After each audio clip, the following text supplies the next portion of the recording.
Back away now, or you're next, the officer shouted, taser still smoking in his hand. My wife lay twitching on the cold floor. Her crime, explaining we were veterans without printed invitations. They surrounded me, weapons ready. I didn't yell. I didn't fight back. I simply looked their commander in the eye and said 5 words. I reported directly to Langley. Instantly, every officer froze in place. If veterans deserve respect, not tasers, subscribe now. Michael Grant was a 64-year-old retired Army lieutenant colonel who suffered a spinal injury after a mission in the Middle East. His military career had spanned 3 decades, most of it in classified operations that required the highest security clearances. The injury left him with a slight limp, the only visible reminder of his sacrifice. Today, he and his wife Linda were attending a memorial event at a former military base, organized by a local veterans association. The ceremony would honor fallen comrades from Michael's former unit, men and women he had served alongside during his most difficult deployments. Due to unexpected traffic, they arrived 15 minutes late. When they entered the main hall, they were immediately stopped and asked to present their invitation. Linda spoke softly. My husband served here. We have an email confirmation but didn't have time to print it out. A young security officer at the gate looked them over from head to toe, his expression cold and dismissive. No invitation, no entry. Leave the premises immediately, the soldier said, his voice sharp as steel. Michael politely explained, I used to command a company at this base. I'm not asking for special privileges, just a chance to explain our situation. No explanations needed. This is a military zone with strict protocols. Another officer approached, grabbing Linda's arm to escort her out. Non-compliance. Enforcing regulation procedures. Linda instinctively pulled away, and in that moment, they deployed a taser. Michael stood frozen in shock as he watched his wife collapse in convulsions. The electric current coursed through her body as she fell to the ground. Her glasses clattered across the polished floor while her purse spilled open, revealing photos of their grandchildren. Her body jerked uncontrollably as the voltage disrupted her nervous system. Michael's military training had prepared him for combat zones and hostile situations, but nothing had prepared him for seeing his wife of 40 years treated like a security threat. His hands trembled, not from fear, but from the tremendous effort it took to restrain himself from intervening physically. The security personnel formed a tight circle, their faces expressionless, treating the elderly couple as potential threats rather than guests at a memorial service. Other attendees quickly averted their eyes, unwilling to witness the unfolding scene. Linda's soft whimpers echoed through the suddenly silent hall. She had simply been trying to explain their situation, that they were invited guests, that her husband had once led troops in this very facility, that they had come to honor fallen friends. But no one was listening. No one wanted to hear. Protocol had replaced humanity, and regulations had overridden respect. Stop! Michael shouted, his voice carrying the unmistakable command presence of a senior officer. She's unarmed! A military policeman shouted back. Are you resisting, sir? I'm a retired lieutenant colonel. I'm only asking you to stop this immediately. But no one listened. The crowd only saw an elderly man shouting because a woman had been taken down to the floor. People around them avoided eye contact, pretending not to notice the excessive force being used against an elderly couple. A child began crying nearby. A woman briefly recorded the incident on her phone, then quickly hid it away out of fear of repercussions. Military police surrounded Michael, ordering him to put his hands behind his back. He didn't resist, only bending down to shield Linda's body with his own, though his hands were trembling with a mixture of rage and helplessness. And then, when the commanding officer approached, Michael looked directly into his eyes and spoke slowly, deliberately. I reported directly to Langley. In that moment, everyone froze. Langley was the unofficial name for CIA headquarters. That statement wasn't a threat. It was confirmation of high-level intelligence clearance that very few military personnel ever achieved. The commander's face changed instantly as he immediately ordered, Stand down, disperse, call medical assistance. A paramedic rushed forward to provide first aid to Linda. The military police backed away, suddenly uncertain. The commander himself knelt beside Linda, checking her pulse, his earlier arrogance replaced by genuine concern. Ma'am, can you hear me? Medical assistance is on the way. Michael maintained his composure, though the veins in his temples throbbed visibly.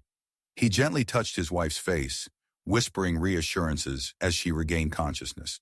The onlookers, who had been so eager to look away now, couldn't tear their eyes from the scene. Some began recording openly, no longer afraid of repercussions. For 70 seconds, no one in authority had questioned whether subduing an elderly woman with a taser was appropriate.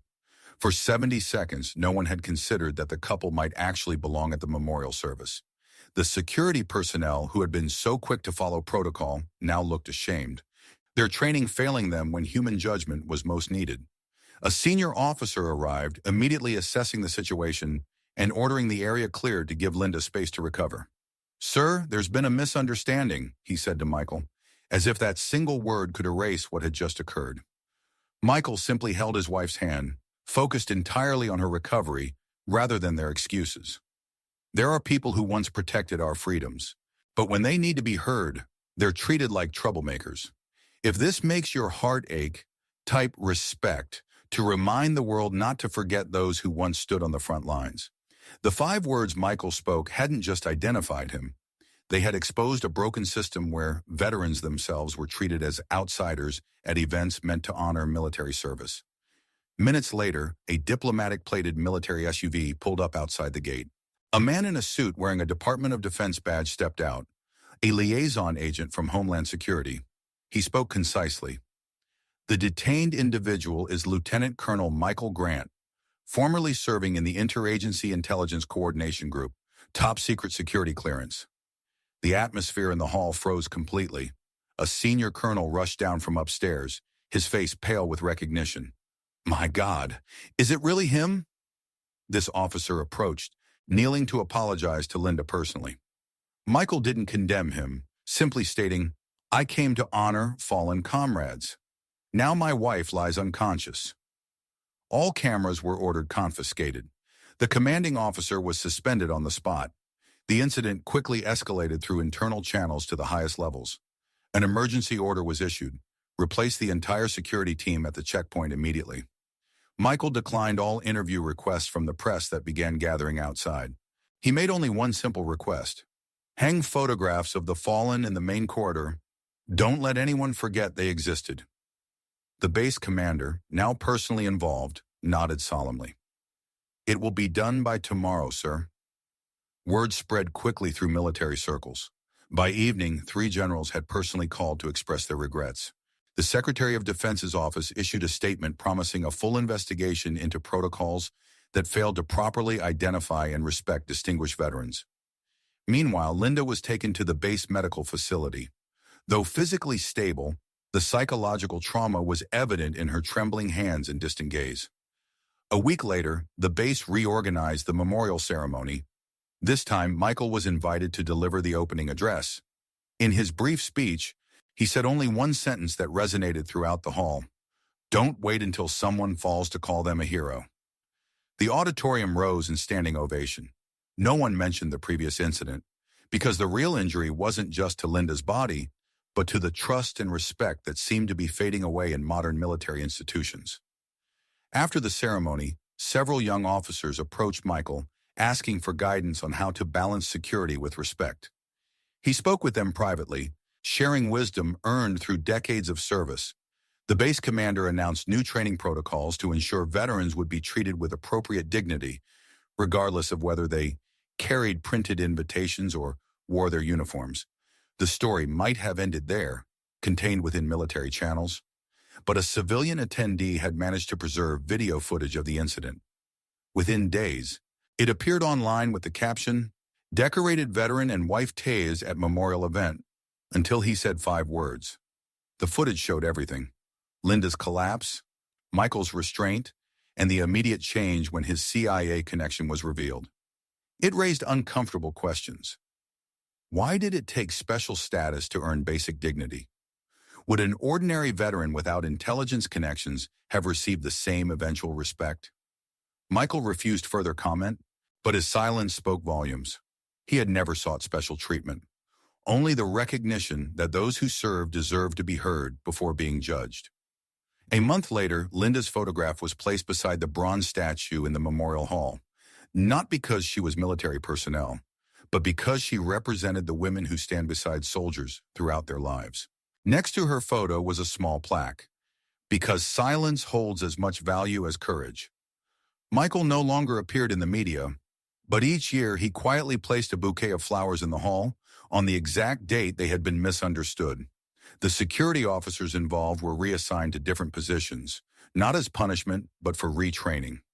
Some later wrote personal letters of apology to the Grants, letters that Michael answered with thoughtful responses rather than resentment. At military academies across the country, the incident became a case study in proper protocol versus human dignity. Cadets were asked to consider how they might have handled the situation differently. Linda eventually recovered physically, though she declined to ever enter a military installation again. The psychological wounds healed more slowly than the physical ones. There are some injuries that cannot be healed with apologies, but honor can be restored if we still maintain hearts guided by fairness. If you believe kindness should be protected at all costs, please subscribe to TT Hero Stories. TT Hero Stories, because some heroes never stop serving.